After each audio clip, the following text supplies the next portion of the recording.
So how do some of these animals make it through the winter?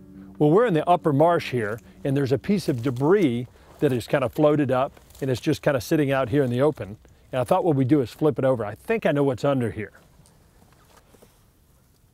Yeah, this is exactly what I expected. Squareback crabs.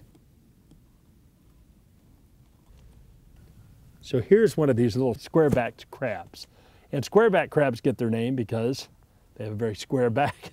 And so the carapace, or the back of the shell, is a very square shape. This one appears to be missing a claw. So it looks like a predator or maybe another crab has broken this claw off. Now he'll grow this back because all our crabs will regenerate legs and claws. But squareback crabs don't live in the water like a lot of other crabs. They actually live on land. They live in the upper marsh. And they love areas like this where they can stay moist. But again, they don't have to go underwater like a lot of other crab species do. Their gills just need to stay moist. And one thing about squareback crabs is if you pick one up, they always bubble from the mouth. Okay, I'm going to put this little guy back. I'm sure he's going to go down a burrow or something. And there are always squareback crabs under debris like this time of year.